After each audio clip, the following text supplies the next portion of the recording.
ನಮಸ್ತೆ. YK Yadukumar YouTube ಚಾನಲ್ಗೆ ಸ್ವಾಗತ. ನನ್ನ ಹೆಸರು ಲಾವಣ್ಯ ಯದುಕುಮಾರ್. ಇವತ್ತಿನ ಈ ವಿಡಿಯೋದಲ್ಲಿ ಕಾಮರ್ಸ್ ಸಬ್ಜೆಕ್ಟ್ಗೆ ಅಬ್ಜೆಕ್ಷನ್ ಕ್ವಶನ್ಸ್ ಯಾವುವು, ಅದಕ್ಕೆ ರಿಸೋರ್ಸಸ್ ಯಾವುವು ಅನ್ನೋದನ್ನು ನೋಡೋಣ. ವಿಡಿಯೋ ಹೋಗೋಕ್ಕೆ ಮುಂಚೆ ನೀವಿನ್ನೂ ನಮ್ಮ ಚಾನಲ್ನ ಸಬ್ಸ್ಕ್ರೈಬ್ ಮಾಡಿಲ್ಲ ಅಂದರೆ ದಯಮಾಡಿ ಸಬ್ಸ್ಕ್ರೈಬ್ ಮಾಡಿ, ಪಕ್ಕದಲ್ಲಿರೋ ಬೆಲ್ ಐಕನನ್ನು ಒತ್ತಿ. ಹಾಗಿದ್ರೆ ಕಾಮರ್ಸಲ್ಲಿ ಯಾವುದು ಮೊದಲನೇ ಕ್ವಶನ್ನು ಅಬ್ಜೆಕ್ಷನ್ಗೆ ಅಂತ ನೋಡೋಣ. ಮೊದಲನೇದು ಫಸ್ಟ್ ಕ್ವಶನ್ನೇ, that is deliberate measures are required to correct the disequilibrium in balance of payments. ಅಸರ್ಷನ್ನು ಮತ್ತು ರೀಸನಿಂಗ್ ಕ್ವಶನು. ಅಸರ್ಷನ್ ಸರಿಯಾಗಿದೆಯಾ ಅಂತ ನೋಡ್ಕೊಳ್ಳೋಣ. ಫಸ್ಟು ಅಸರ್ಷನ್ ಸರಿಯಾಗಿದೆ, ಏಕೆಂದರೆ ಡೆಲಿಬರೇಟ್ ಮೆಷರ್ಸ್ ಬೇಕಾಗುತ್ತೆ, ನಾವು ಕರೆಕ್ಟ್ ಮಾಡಬೇಕು ಡಿಸ್ಇಕ್ವಿಲಿಬ್ರಿಯಮ್ನ ಇನ್ ಬ್ಯಾಲೆನ್ಸ್ ಆಫ್ ಪೇಮೆಂಟ್ಸ್ ಅಂದರೆ. ರೀಸನ್ಗೆ ಬರೋಣ. Left to themselves market forces may not help in correcting the disequilibrium. ಹೌದು, ಮಾರ್ಕೆಟ್ಸ್ ಫೋರ್ಸಸ್ಗೆ ಬಿಟ್ಟರೆ ಅದು ಡಿಸ್ಇಕ್ವಿಲಿಬ್ರಿಯಮ್ ಕರೆಕ್ಟ್ ಆಗುತ್ತೆ ಅನ್ನೋಕ್ಕಾಗಲ್ಲ, ಕರೆಕ್ಟ್ ಆಗಲ್ಲ. So that assertion and reason ಎರಡೂ ಕೂಡ ಕರೆಕ್ಟಾಗಿದೆ. ಎರಡಕ್ಕೂ ರಿಲೇಷನ್ ನೋಡಿದ್ರೆ ಎರಡಕ್ಕೂ ರಿಲೇಷನ್ ಇದೆ. ನಾವು ಮೆಷರ್ಸ್ ತೊಗೋಬೇಕು ಕರೆಕ್ಟ್ ಮಾಡಲಿಕ್ಕೆ. ಯಾಕೆ ಅಂತಂದರೆ ಮಾರ್ಕೆಟ್ ಫೋರ್ಸಸ್ಗೆ ಬಿಟ್ಟರೆ ಅದಷ್ಟು ಕರೆಕ್ಟ್ ಆಗೋದಿಲ್ಲ, ಹೌದಲ್ವಾ? ಸೊ ಕರೆಕ್ಟ್ ಆನ್ಸರ್ ಬಂದು both A and R are correct and R is the correct explanation of A. But K SET ಅವ್ರು ಕೊಟ್ಟಿರೋ ಆಪ್ಷನ್ ಯಾವುದು? ಕೆ ಸೆಟ್ ಅವ್ರು ಕೊಟ್ಟಿರೋದು C option, that is both A and R are incorrect ಅನ್ನೋ ಆಪ್ಷನನ್ನು ಕೊಟ್ಟಿದ್ದಾರೆ. ಇದು ಆ್ಯಕ್ಚುಲಿ ತಪ್ಪು. ಸೊ ಇದನ್ನು ಚಾಲೆಂಜ್ ಮಾಡಬೇಕು. ಕರೆಕ್ಟ್ ಆನ್ಸರ್ ಬಂದು option A is a correct answer. So ನೋಡೋಣ ಇದಕ್ಕೆ ರಿಸೋರ್ಸಸ್ ಏನಿದೆ ಅಂತ. ಇದಕ್ಕೆ ರಿಸೋರ್ಸ್ ಬಂದು ಇಗ್ನೋ ಯೂನಿವರ್ಸಿಟಿದು. ಸೊ ಇದು ಇಗ್ನೋ ಯೂನಿವರ್ಸಿಟಿನ ಒಂದು ಸ್ಟಡಿ ಮೆಟೀರಿಯಲು. ಇದು ಯಾರು ಡಿಸ್ಟೆನ್ಸ್ ಎಜುಕೇಷನ್ ಮಾಡ್ತಿರ್ತಾರೋ ಅವ್ರಿಗೆ ಕೊಡ್ತಾರೆ. ಸಬ್ಜೆಕ್ಟ್ ಬಂದು ಇಂಟರ್ನ್ಯಾಷನಲ್ ಬಿಸ್ನೆಸ್ ಎನ್ವಿರಾನ್ಮೆಂಟು. ಈ ಸಬ್ಜೆಕ್ಟು ಸೆಕೆಂಡ್ ಇಯರ್ MCOM ಅವ್ರಿಗೆ ಈ ನೋಟ್ಸನ್ನು ಕೊಟ್ಟಿರೋದು. ಸೊ ಅದರಲ್ಲಿ ಕಾನ್ಸೆಪ್ಟ್ಸ್ ಆ್ಯಂಡ್ ಡೈಮೆನ್ಷನ್ಸ್ ಅನ್ನೋ ಒಂದು ಬ್ಲಾಗ್ ಒಳಗಡೆ ಒಂದು ಯೂನಿಟ್ ಇರುತ್ತೆ. ಅದಕ್ಕೂ ಮುಂಚೆ ಇದರ ಎಕ್ಸ್ಪರ್ಟ್ಸ್ ಯಾರು ಇದನ್ನು ಪ್ರಿಪೇರ್ ಮಾಡಿದ್ದಾರೆ ಅದರದ್ದು ಒಂದು ಪೇಜನ್ನು ಹಾಕಿದ್ದೀನಿ ನಿಮಗೆ. ನೆಕ್ಸ್ಟ್ ಬಂದಾಗ ಅದರಲ್ಲಿ 3.8 ಯೂನಿಟ್ ಒಂದು factors affecting balance of payments. ಅದರಲ್ಲಿ ನೀವು ನೋಡ್ತಾ ಇರ್ಬೋದು 3.9 ಮೆಥಡ್ಸ್ ಆಫ್ ಕರೆಕ್ಟಿಂಗ್ ಡಿಸ್ಇಕ್ವಿಲಿಬ್ರಿಯಮ್. ಸೊ ಡೈರೆಕ್ಟಾಗಿ ನಮಗೆ ಅಲ್ಲಿರೋ ಸ್ಟೇಟ್ಮೆಂಟೇ ಇಲ್ಲೆಲ್ಲಾದರೂ ಸಿಗೋದಾದರೆ ಇಟ್ಸ್ ಫೈನ್. ಸಿಕ್ಕಿದರೆ ನಿಮಗೆ ಯಾವುದಾದ್ರೂ ಬುಕ್ಕಲ್ಲಿ ಅದನ್ನು ಐಡೆಂಟಿಫೈ ಮಾಡ್ಕೊಳ್ಳಿ. ಕಾಮನ್ನಾಗಿ ಬಿಸ್ನೆಸ್ ಎನ್ವಿರಾನ್ಮೆಂಟ್ ಟೆಕ್ಸ್ಟ್ ಬುಕ್ಸಲ್ಲಿ ನೀವು ಹುಡುಕಿದ್ರೆ ಸಿಗುತ್ತೆ. ಸೊ ಇದರಲ್ಲಿ ಡೈರೆಕ್ಟ್ ಅನ್ನೋದಕ್ಕಿಂತ ಇಲ್ಲಿ ಮೆಥಡ್ಸ್ ಕೊಟ್ಟಿದ್ದಾನೆ. ಸೊ ಒಂದು ಬ್ಯಾಲೆನ್ಸ್ ಆಫ್ ಪೇಮೆಂಟಲ್ಲಿ ಡಿಸ್ಇಕ್ವಿಲಿಬ್ರಿಯಮ್ ಇದೆ ಅಂದರೆ ನಾವು ಕರೆಕ್ಟ್ ಮಾಡ್ಬೋದು. ಸೊ ಮೆಥಡ್ಸ್ ಇಲ್ಲೇ ನೋಡ್ತಾ ಇದ್ದೀರಾ. Use of past reserves, borrowing from IMF and monetary and fiscal policy measures, exchange rate adjustments, ಇವೆಲ್ಲವೂ ಕೂಡ ಮೆಥಡ್ಸ್. ನಾವು ಜಸ್ಟಿಫಿಕೇಷನ್ ಏನು ಕೊಟ್ಕೋಬೇಕು ಅಂದರೆ ಈ ಮೆಥಡ್ಸನ್ನು ತೊಗೊಂಡ್ರೆ ಕರೆಕ್ಟ್ ಮಾಡ್ಬೋದು ಡಿಸ್ಇಕ್ವಿಲಿಬ್ರಿಯಮ್ನ. ಸೊ ನಾವು ಡೆಲಿಬ್ರೇಟ್ ಮೆಷರ್ಸ್ ತೊಗೊಳ್ಬೇಕಾಗುತ್ತೆ ಅಂತ ಜಸ್ಟಿಫಿಕೇಷನ್ ಕೊಡಬೇಕು. ಅದೇ ಒಂದು ಯೂನಿಟಲ್ಲಿ ಲಾಸ್ಟ್ಗೆ ಸಮ್ಮರಿ ಅಂತ ಏನು ಕೊಡ್ತಾನೆ, ಅಲ್ಲಿ ಸಮ್ಮರಿಲಿ ಇಲ್ಲಿ ಕೊಟ್ಟಿದ್ದಾನೆ ನೋಡಿ.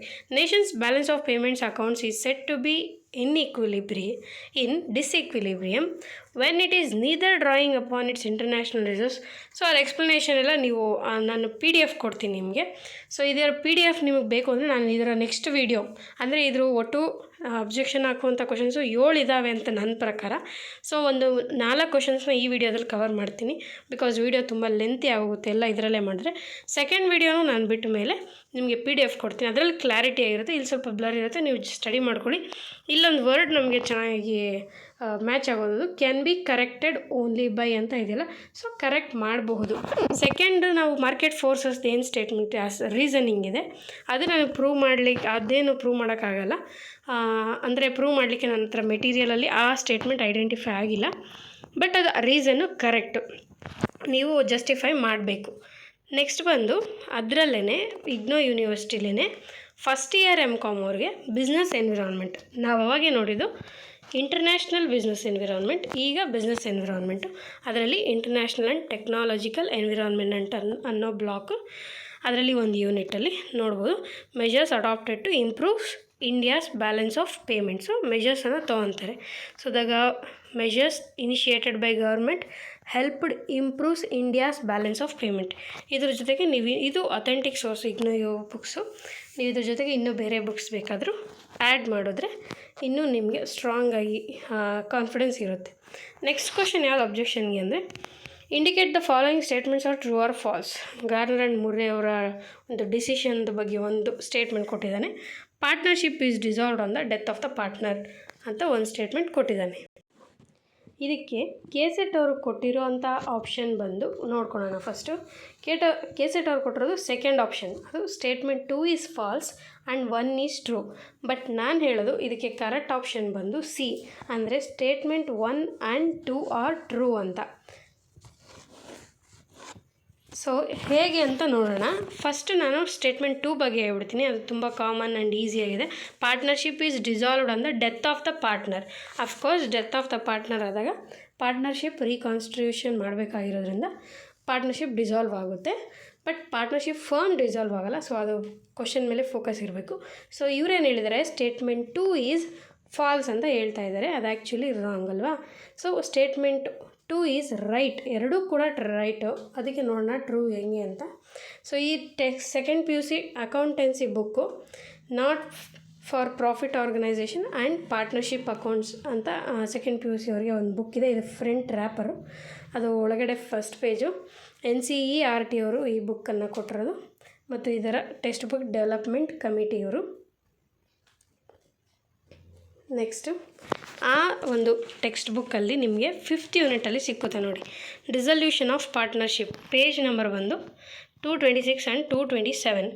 ಅದರಲ್ಲಿ dissolution of partnership may takes place in any of the following ways. ಹೌದಲ್ವಾ, ವಿಚ್ ವೇ? 4th ಒನ್ನಲ್ಲಿ ಇದೆ ನೋಡಿ, death of the partner. So ಇದು ಸ್ಟೇಟ್ಮೆಂಟು ಕರೆಕ್ಟ್ ಇದೆ, ಅವರು ರಾಂಗ್ ಅಂತ ಕೊಟ್ಟಿದ್ದಾರೆ. ಸೊ ನೆಕ್ಸ್ಟ್ ನೋಡೋಣ ಇದಕ್ಕೆ ಸಪೋರ್ಟಿಂಗ್ ಮೆಟೀರಿಯಲ್ಸು. ಸ್ಟೇಟ್ಮೆಂಟ್ 2 ನೋಡಿದ್ವಿ. ಸ್ಟೇಟ್ಮೆಂಟ್ 1 ಗಾರ್ನರ್ ಆ್ಯಂಡ್ ಮುರ್ರೆ ಒಂದು ಡಿಸಿಷನ್ ಬಗ್ಗೆ ಮಾಹಿತಿನ ಟ್ರೂ ಅಂತ ನಾವು ಪ್ರೂವ್ ಮಾಡಬೇಕು. ಅವನು ಟ್ರೂ ಅಂತ ಹೇಳಿದ್ದಾನೆ, ಬಟ್ ಅಲ್ಲಿ ಆಪ್ಷನ್ ಬಿ ಅಲ್ಲಿ ಹೇಳಿದ್ದಾನೆ. ಆಪ್ಷನ್ ಸಿ ಅಲ್ಲಿ ಬೋತ್ ಆರ್ ಟ್ರೂ ಅನ್ನೋದನ್ನು ಚಾಲೆಂಜ್ ಮಾಡಬೇಕಾಗಿರೋದ್ರಿಂದ ಈ ಜ್ಞಾನಕೋಶ್, ಈಗ ನೀವೇನು ಇಗ್ನೋಯುದು ಮೆಟೀರಿಯಲ್ಸ್ ನೋಡಿದ್ರಲ್ವ, ಅದೇ ಈ ಸ್ಟಡಿ ಮೆಟೀರಿಯಲ್ಸ್ನ ನೀವು ಆನ್ಲೈನಲ್ಲಿ ಈ ಫಾರ್ಮಲ್ಲಿ ಡೌನ್ಲೋಡ್ ಮಾಡ್ಕೋಬೋದು. ಅದಕ್ಕೆ ಈ ಜ್ಞಾನಕೋಶ್ ಅಂತ ವೆಬ್ಸೈಟು, ನೀವು ಇನ್ನೂ ನೋಡಿಲ್ಲ ಅಂದರೆ ಒಂದು ಸತಿ ಗೂಗಲ್ ಮಾಡಿ ನೋಡಿದ್ರೆ ನಿಮಗೆ ಗೊತ್ತಾಗುತ್ತೆ. ಅದರಲ್ಲಿ ನಾನು ಒಂದು ಈ ಡಿಸಲ್ಯೂಷನ್ ಆಫ್ ಪಾರ್ಟ್ನರ್ಶಿಪ್ಗೋಸ್ಕರ ಮೆಟೀರಿಯಲ್ ಡೌನ್ಲೋಡ್ ಮಾಡಿದ್ದೀನಿ. ಅದು ಬಂದು ಡಿಸಲ್ಯೂಷನ್ ಆಫ್ ಪಾರ್ಟ್ನರ್ಶಿಪ್ ಫಾರ್ಮ್ ಅಂತ ನೋಡಿ. ಅದರಲ್ಲೂ ಕೂಡ ಹೆಡ್ಡಲ್ಲಿ ಡೆತ್ ಆಫ್ ಪಾರ್ಟ್ನರ್ ಅಂತಲೇ ಕೊಟ್ಟಿದ್ದಾನೆ. ಡೆತ್ ಆಫ್ ಪಾರ್ಟ್ನರ್ ಲಾಸ್ಟಿಂದ ಸೆಕೆಂಡ್ ಪಾಯಿಂಟ್ ಇಲ್ಲಿ.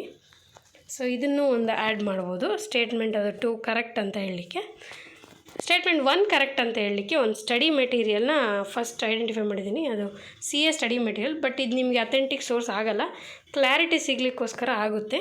ಸೊ ನೆಕ್ಸ್ಟ್ ಇದ್ರ ಜೊತೆಗೇ ಅಥೆಂಟಿಕ್ ಸೋರ್ಸ್ ಏನು ಹೇಳಿದೆ ಈಗ ಈ ಜ್ಞಾನಕೋಶ್ ಅನ್ನೋದು, ಅದರಲ್ಲಿರುವಂಥ ಸೋರ್ಸನ್ನು ತೋರಿಸ್ತೀನಿ. ಫಸ್ಟ್ ಇದರಲ್ಲಿ ನೋಡಿ ಒಂದು ಕ್ಲಾರಿಟಿ ತಂದ್ಕೊಳ್ಳೋಣ. ಏನದು ಅಂದರೆ ಆ ಸ್ಟಡಿ ಮೆಟೀರಿಯಲಲ್ಲಿ ಕೊಟ್ಟಿರೋದು, if the partner becomes insolvent, then the loss arising due to insolvency, that is debit balance in his capital account, is not an ordinary loss. The decision to be taken regarding this loss is given in the leading English case of Garner versus Murray. ಇಲ್ಲಿ ನಾವು ಅರ್ಥ ಮಾಡ್ಕೋಬೇಕು, ಈ ಒಂದು ಕೇಸಲ್ಲಿ declare ಆಗಿದೆ ಈ decision. ಅಂದರೆ ಹಾಗಾದರೆ ಮುಂಚೆ ಇರಲಿಲ್ಲ ಅನ್ನೋ ಲೈನು ಕ್ವಶನಲ್ಲಿ ಏನು ಕೊಟ್ಟಿದ್ದಾನೆ, no distinction between trading loss and capital loss ಅಂತ, ಅದು ನಿಮಗೆ ತೋರಿಸ್ತೀನಿ ನೆಕ್ಸ್ಟ್ ಇದರಲ್ಲಿ. ಸೊ ಇದೊಂದು ಕ್ಲಾರಿಟಿ ಸಿಗಲಿಕ್ಕೋಸ್ಕರ ಈ ಡಿಸಿಷನ್ ಬರೋಕ್ಕೆ ಮುಂಚೆ ಇರಲಿಲ್ಲ, ಡಿಸಿಷನ್ ಕೊಟ್ಟಿದ್ದೆ ಆ ಒಂದು ಡಿಸ್ಟಿಂಕ್ಷನ್ ಮೇನ್ ಥಿಂಗ್ ಆಗಿ ಇಟ್ಕೊಂಡು. ಸೊ ನೋಡೋಣ ನೆಕ್ಸ್ಟ್. ಅದು ನಾನು ಹೇಳಿದ್ನಲ್ಲ, ಈ ಒಂದು CA ಸ್ಟಡಿ ಮೆಟೀರಿಯಲ್ದದು, ಅದೊಂದು ಕ್ಲಾರಿಟಿಗೋಸ್ಕರ ತೊಗೊಂಡಿದ್ದೀನಿ. ನೆಕ್ಸ್ಟ್ ನೋಡಿದ್ರೆ ಈ ಜ್ಞಾನಕೋಶಲ್ಲಿ ಡೌನ್ಲೋಡ್ ಮಾಡಿರೋ ಮೆಟೀರಿಯಲ್ ಇಲ್ಲಿ ಇದು. So dissolution of partnership block 3 unit 1 course 4 ಪರ್ಟಿಕ್ಯುಲರಾಗಿ ನೀವು ಡೌನ್ಲೋಡ್ ಮಾಡ್ಕೋಬೋದು. ಅದರಲ್ಲಿ ನಮಗೆ ಭಾಳ ನೀಟಾಗಿ ಅದೇ ಸೇಮ್ ಸ್ಟೇಟ್ಮೆಂಟನ್ನೇ ನಾವಿಲ್ಲಿ ನೋಡ್ಬೋದು. Prior to the decision in the leading case of Garner versus Murray, this loss ಅಂದರೆ ಯಾವ ಲಾಸು ಮೇಲ್ಗಡೆ ಡಿಸ್ಕಸ್ ಮಾಡ್ತಾ ಇದ್ದಾರೆ ಅವರು. ಆ್ಯಕ್ಚುಲಿ ಅದು ಕಂಟಿನ್ಯೂಷನ್ ಓದ್ತಾ ಇದ್ದೀನಿ. Was borne by the solvent partners in the profit sharing ratio just like trading loss. ಅಂದರೆ ಕ್ಯಾಪಿಟಲ್ ಲಾಸ್ ಬಗ್ಗೆ ಮಾತಾಡ್ತಾ ಇದ್ದಾರೆ. ಮುಂಚೆ ಗಾರ್ನರ್ ವರ್ಸಸ್ ಮುಂಚೆ ಡಿಸಿಷನ್ ಬರೋಕ್ಕೆ ಮುಂಚೆ ಈ ಒಂದು ಲಾಸನ್ನು solvent partners in the profit sharing ratio ಅಲ್ಲಿ ಅವರು ಕೂಡ ಬೇರ್ ಮಾಡ್ತಿದ್ರು. No distinction was observed between trading loss and capital loss ಇದು ನಮಗೆ ಮೇಯ್ನ್ ಇಂಪಾರ್ಟೆಂಟ್ ಲೈನು. ಸೊ ಈ ಲೈನ್ ಇಲ್ಲಿ ನಿಮಗೆ ಬ್ಲರ್ ಕಾಣಿಸ್ತದೆ, PDF ನಿಮಗೆ ಭಾಳ ನೀಟಾಗಿ ಕಾಣಿಸುತ್ತೆ ಅದು. ಸೊ ಇದು ನಿಮ್ಗೆ ಅಥೆಂಟಿಕ್ ಸೋರ್ಸಸ್. ಸೊ ನಿಮಗೆ ಪ್ರೂವ್ ಮಾಡ್ಕೋಬೋದು. ನೀವು ಯಾರೆಲ್ಲ ಆಪ್ಷನ್ ಸಿ ಹಾಕಿರ್ತೀರೋ ಅವ್ರಿಗೆ ಇದು ಕರೆಕ್ಟ್ ಆಗುತ್ತೆ. Both statement are true. So no distinction was observed between trading loss and capital loss prior to this. So the rule was led on by in November 1903 Garner and Murray decision. Next ನೋಡೋಣ ಅದನ್ನೇ next ಇನ್ನು further details. Loss due to insolvency ಅಂದರೆ capital loss. Such loss due to insolvency is to be shared by solvent partners in the capital ratio just before dissolution. ಅದ್ರ ಬಗ್ಗೆ in detail ಮಾಹಿತಿ ಇದೆ. I think ನನಗೆ ಈ ಒಂದು page ಏನು ಬೇಡ ನೀವು ಅಪ್ಲೈ ಮಾಡೋದು ಅಂತ ಅಂದ್ಕೊಂಡಿದ್ದೀನಿ. ನೆಕ್ಸ್ಟ್ ಕ್ವಶನ್ ಬಂದು 16th question. Assertion high margin of safety shows that actual sales are much more than BEP. ಇದು ಕೂಡ ಅಸರ್ಷನ್ ರೀಸನಿಂಗ್ ಆಗಿರೋದ್ರಿಂದ ಫಸ್ಟ್ ಎರಡು ಕರೆಕ್ಟ್ ಇದೆಯಾ ಅಲ್ವಾ ಅಂತ ನೋಡ್ಕೊಳ್ಳೋಣ. ನೋಡಿ ಅವ್ರು ಯಾವ್ದು ಕೊಟ್ಟಿದ್ದಾರೆ, KSET ಅವರು B is a right ಅಂತ KSET ಅವರು ನಮಗೆ ಆಪ್ಷನ್ ಕೊಟ್ಟಿದ್ದಾರೆ ಅಫಿಷಿಯಲ್ ಕೇಳಿ. ಬಟ್ ನಾನೇನು ಹೇಳ್ತೀನಿ 16th ಒನ್ಗೆ C is the right answer. ಹೇಗೆ ಅಂತ ನೋಡೋಣ ನೆಕ್ಸ್ಟ್ ಇದರಲ್ಲಿ. ಸೊ ಫಸ್ಟ್ ಓದ್ಕೊಂಡೋಣ. A high margin of safety shows that actual sales are much more than BEP sales. High margin ಏನು ತೋರಿಸುತ್ತೆ, ಆ್ಯಕ್ಚುಯಲ್ ಸೇಲ್ಸೇ ಜಾಸ್ತಿ ಇದೆ BEP ಸೇಲ್ಸ್ಗಿಂತ. ರೀಸನ್ ಬಂದು increase in selling price will have no effect on margin of safety ಅಂತ ಇದ್ದಾರೆ.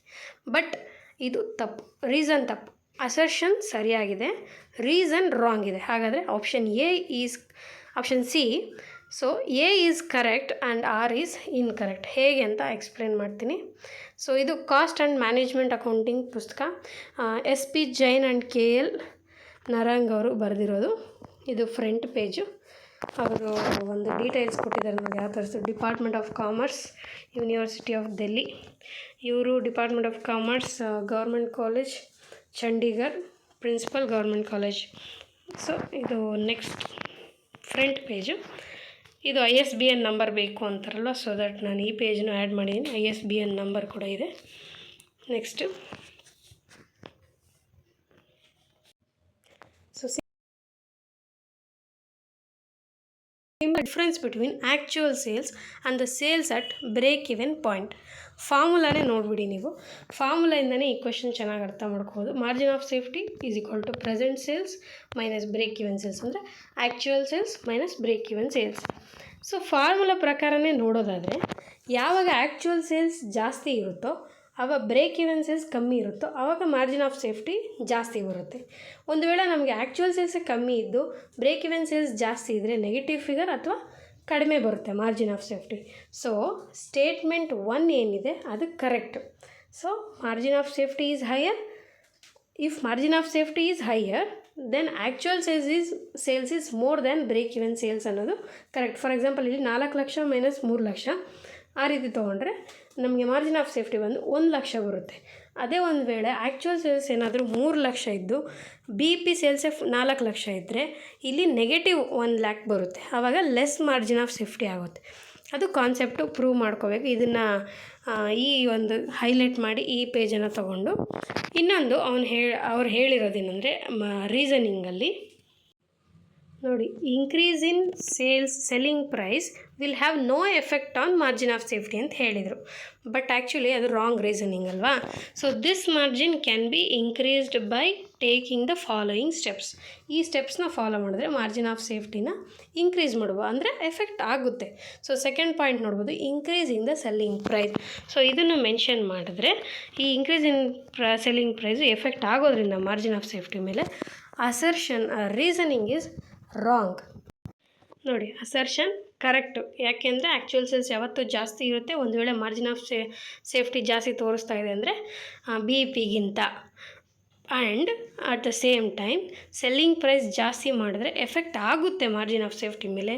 So that R is incorrect ಅಂತ ಹೇಳಬೇಕು. ಬಟ್ ಅವರು ಬೋತ್ ಆರ್ ಇನ್ಕರೆಕ್ಟ್ ಅಂತ ಕೊಟ್ಬಿಟ್ಟಿದ್ದಾರೆ.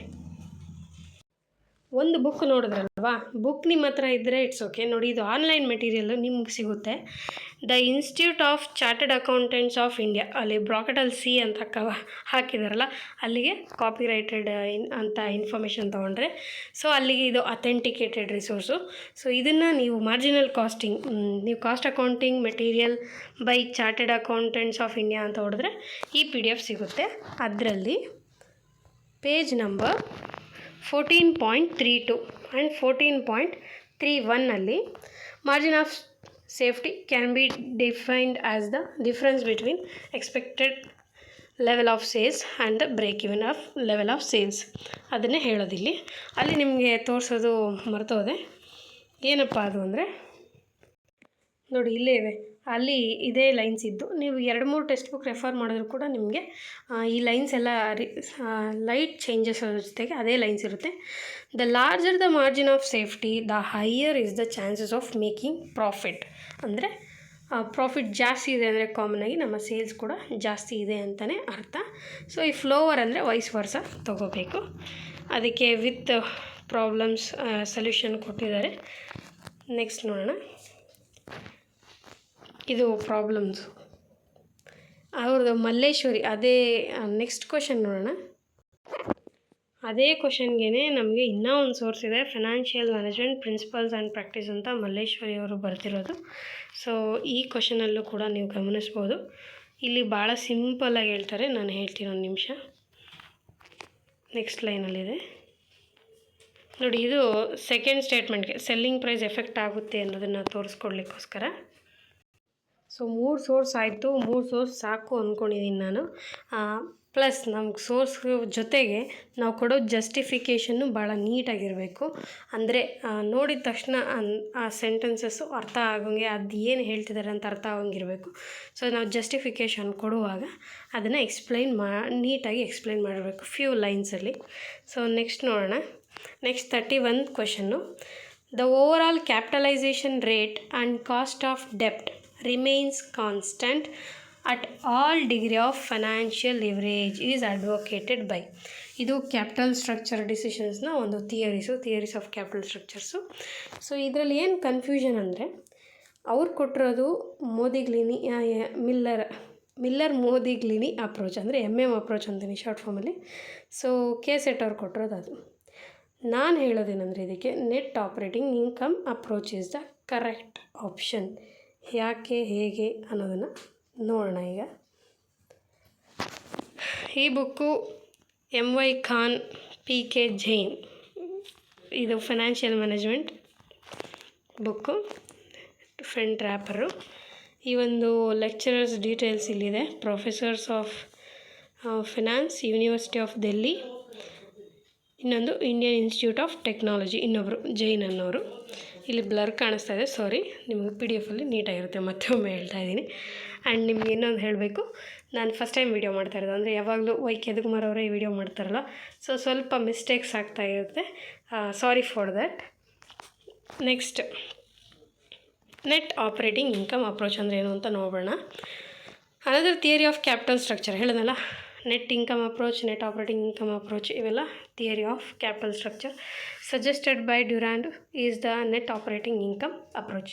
This approach is diametrically opposite of net income approach. ನಮ್ಗೆ ಅದೆಲ್ಲ ಬೇಡ, ಮೇನ್ ಬೇಕಾಗೋದು the essence of this approach is that capital structure decision of the firm is irrelevant, ಅಂದರೆ remain constant, ಏನು change ಆಗಲ್ಲ. Any change in leverage will not lead to any change in the total value of the firm, and the market price of the shares as well as overall cost of capital is independent of the degree of leverage. ನಮ್ಮ ಮೀನಿಂಗಲ್ಲಿ ಏನು ಹೇಳಿದಾರೋ ಅದು ಭಾಳ ಸ್ಪಷ್ಟವಾಗಿ ನಮ್ಗೆ ಅರ್ಥ ಆಗೋದು, ಅದು net operating income approach ಅಂತ. ಬಟ್ ಕನ್ಫ್ಯೂಷನ್ ಅರೈಸ್ ಆಗೋದು ಎಲ್ಲಿ ಅಂದರೆ, Modigliani Miller approach MM approach ಕೂಡ ಅದೇ ಆಗಿರುತ್ತೆ. ಏನು net income approach, net operating income approach ಆಗಿರುತ್ತೋ ಅದೇ ಆಗಿರುತ್ತೆ. ಬಟ್ ಇದರಲ್ಲಿ ಸಮ್ ಅಸಂಪ್ಷನ್ಸ್ನ ಆ್ಯಡ್ ಮಾಡ್ತಾರೆ, ವಿತ್ ಪ್ರಪೋಸಿಷನ್ಸ್ ಎಕ್ಸ್ಪ್ಲೈನ್ ಮಾಡ್ತಾರೆ. ಟೂ ಪ್ರಪೋಸಿಷನ್ಸ್, ಒಂದು ವಿತ್ ಟ್ಯಾಕ್ಸು, ಇನ್ನೊಂದು ವಿತೌಟ್ ಟ್ಯಾಕ್ಸು ಎಕ್ಸ್ಪ್ಲೈನ್ ಮಾಡ್ತಾರೆ. ಅದು ಡಿಫ್ರೆನ್ಸು. ಹಾಗಾದರೆ ಇದು ಕೂಡ ನೋಡಿ is akin to the net operating income approach. Same ಅದರಷ್ಟೇ meaning ಇದಕ್ಕೂ ಅಪ್ಲೈ ಆಗೋದ್ರಿಂದ ನಾನೇನು ಹೇಳ್ತೀನಿ ಅಂದರೆ, ಇದಕ್ಕೆ KSET ಅವರು ನೀವೇನು ಜಸ್ಟಿಫಿಕೇಷನ್ ಕೊಡಬೇಕಂದ್ರೆ ಅಬ್ಜೆಕ್ಷನ್ ಹಾಕೋರು A or C ಆಪ್ಷನನ್ನು ಕೊಡಿ. Because the question matches both the approaches. Because ಯಾಕೆ ಅಂತಂದರೆ ಕ್ವಶನ್ನು ಎರಡೂ ಆಪ್ಷನ್ಗೆ ಮ್ಯಾಚ್ ಆಗುತ್ತೆ. ಅದು A ಅಥವಾ C ಆಪ್ಷನ್ಗೆ. ಸೊ ಎರಡು A ಅಥವಾ C ಎರಡೂ ಹಾಕಿರೋರಿಗೆ ಎರಡರಲ್ಲಿ ಯಾವುದಾದ್ರೂ ಒಂದು ಆಪ್ಷನ್ ಹಾಕಿರೋರಿಗೆಲ್ಲನೂ ಇದು ಮಾರ್ಕ್ಸ್ ಬರಬೇಕು. ಯಾಕೆ ಔಟ್ ಆಫ್ ಎನಿ ಕಾಸ್ಟ್ ಇದು ನೆಟ್ ಆಪ್ರೇಟಿಂಗ್ ಇನ್ಕಮ್ ಅಪ್ರೋಚ್ ಆದರೂ ಆಗಬೇಕು, ಇಲ್ಲಾಂದರೆ A/C ಆದರೂ ಆಗಬೇಕು. ಬಿಕಾಸ್ ಮಿಲ್ಲರ್ ಮೋದಿಗ್ಲಿನಿ ಅಪ್ರೋಚ್ ಏನಾದರೂ ಆಗೋದಾದರೆ ಅವರು ಇನ್ನೂ ಅಡಿಷ್ನಲ್ ಇನ್ಫಾರ್ಮೇಷನ್ನು ಕೊಡ್ಬೋದಾಗಿತ್ತು. ಇಲ್ಲಿ ಕನ್ಫ್ಯೂಷನ್ ಆಗುತ್ತೆ. ಎರಡರಲ್ಲೂ ಇದು ಅಪ್ಲೈ ಆಗೋದ್ರಿಂದ ಕನ್ಫ್ಯೂಷನ್ ಆಗೋದ್ರಿಂದ A/C ಅಂತ ಕೀ ಆನ್ಸರಲ್ಲಿ ಬಿಡ್ತಾರೆ ಅಂದ್ಕೊಂಡಿದ್ದೀನಿ. ಸೊ ನೀವು ಜಸ್ಟಿಫಿಕೇಷನ್ನ ಕೊಡಬೇಕು ಅಬ್ಜೆಕ್ಷನ್ ಹಾಕೋರು. ಅದೇ ಕ್ವಶನ್ಗೆ ನಿಮ್ಮ ಹತ್ರ ಇನ್ನೂ ಟೆಕ್ಸ್ಟ್ ಬುಕ್ ಇದ್ದರೆ ಟೆಕ್ಸ್ಟ್ ಬುಕ್ಕನ್ನು ಇನ್ನೂ ಯಾವುದಾದ್ರೂ ಬೇರೆ ಟೆಕ್ಸ್ಟ್ ಬುಕ್ ಇದ್ದರೆ ರೆಫರ್ ಮಾಡಿ. ಇದು ನಾನು ಆಗಲೇ ಹೇಳಿದ್ನಲ್ಲ, institution of chartered accountants of India ಅವರ ನೋಟ್ಸಲ್ಲಿ ಫಿನಾನ್ಸಿಂಗ್ ಡಿಸಿಷನ್ಸ್ ಕ್ಯಾಪಿಟಲ್ ಸ್ಟ್ರಕ್ಚರ್ ಅನ್ನೋ ಒಂದು PDF ನಮಗೆ ಇದು ಸಿಗುತ್ತೆ. ಅದರಲ್ಲೂ ಅಷ್ಟೇ, ಇನ್ನೇನು ಹೇಳೋದಿಲ್ಲ. ನೆಟ್ ಆಪ್ರೇಟಿಂಗ್ ಇನ್ಕಮ್ ಅಪ್ರೋಚ್ ಅಲ್ಲಿ ಏನು ಮೀನಿಂಗ್ ಇರುತ್ತೆ ಅದೇ ಇಲ್ಲಿರುತ್ತೆ. ಇರ್ರಿಲೆವೆಂಟ್ ಆಫ್ ಲಿವರೇಜ್ ಅಂತ. ಅದೇ ಮೋದಿಗ್ಲಿನಿ ಮಿಲ್ಲರ್ ಅಪ್ರೋಚ್, ಹೆಸರು ಸ್ವಲ್ಪ ಕಷ್ಟ ಅಲ್ವಾ, MM ಅಪ್ರೋಚ್. ಸೊ ಅದರಲ್ಲಿ ಕೂಡ ವಿತೌಟ್ ಟ್ಯಾಕ್ಸ್ ವಿತ್ ಟಾಕ್ಸ್ ಅಂತ 2 ಪ್ರಪೋಸಿಷನ್ಸ್ ಇರುತ್ತೆ ಹೊರತು. ಇನ್ನು ನೆಟ್ ಆಪ್ರೇಟಿಂಗ್ ಇನ್ಕಮ್ ಅಪ್ರೋಚಲ್ಲಿ ಏನಿರುತ್ತೋ ಅದೆಲ್ಲ ಕೂಡ ಇಲ್ಲಿ ಇರುತ್ತೆ. ಸೊ ಎರಡೂ ಮ್ಯಾಚ್ ಆಗುತ್ತೆ ಅಂತ ನನ್ನ ಅಭಿಪ್ರಾಯ. ನಿಮ್ಮ ಅಭಿಪ್ರಾಯ ಏನು ಕಮೆಂಟ್ ಮಾಡಿ ತಿಳಿಸಿ. ಓಕೆ, ಈಗಾಗಲೇ 21 ಮಿನಿಟ್ಸ್ ಆಗಿರೋದ್ರಿಂದ ತುಂಬ ವಿಡಿಯೋ ಲೆಂತ್ ಆಗೋದು ಬೇಡ ಅಂತ ಇನ್ನೊಂದು ವಿಡಿಯೋ ಮಾಡ್ತೀನಿ. ಇನ್ನೂ 3 ಕ್ವಶನ್ ಇದ್ದಾವೆ. ಅದರಲ್ಲಿ ಒಂದು ಕ್ವಶನ್ ಗ್ರೇಸ್ ಮಾರ್ಕ್ಸ್ ಇದೆ, ಇನ್ನೆರಡು ಕ್ವಶನ್ನು ಆಪ್ಷನ್ಸ್ ಚೇಂಜ್ ಆಗೋದಿದೆ. ಅದಕ್ಕೂ ರಿಸೋರ್ಸ್ ಜೊತೆಗೆ ಇನ್ನೊಂದು ವಿಡಿಯೋ ಮಾಡ್ತೀನಿ. ಆಗ ನಿಮಗೆ ಎಲ್ಲ ಸೇರಿಸಿ ಒಟ್ಟಿಗೆ PDF ಕೊಡ್ತೀನಿ. ಯಾರೆಲ್ಲ ಅಬ್ಜೆಕ್ಷನ್ ಹಾಕಬೇಕು ಅಂತಿದ್ದೀರೋ ಇದ್ರ ಜೊತೆಗೆ ನಿಮ್ಮ ಹತ್ರ ಇರೋ ಸೋರ್ಸಸನ್ನು ಆ್ಯಡ್ ಮಾಡಿ ಅಬ್ಜೆಕ್ಷನ್ ಹಾಕೋಕ್ಕೆ ಟ್ರೈ ಮಾಡಿ. ಸೊ ಮಾರ್ಕ್ಸು ಗೇನ್ ಮಾಡಿ ಅಂತ ಹೇಳ್ತೀನಿ. Thank you so much. Video ಇಷ್ಟ ಆಗಿದರೆ ಲೈಕ್ ಮಾಡಿ. ಏನಾದರೂ ಕರೆಕ್ಷನ್ಸ್ ಇದ್ದರೆ ಅಫ್ಕೋರ್ಸ್ ಕಮೆಂಟ್ ಮಾಡಿ, ನಾನು ತಿದ್ಕೊತೀನಿ. Thank you very much. ನಿಮ್ಮ ಫ್ರೆಂಡ್ಸ್ಗೂ ಕೂಡ ಇದನ್ನು ಶೇರ್ ಮಾಡಿ.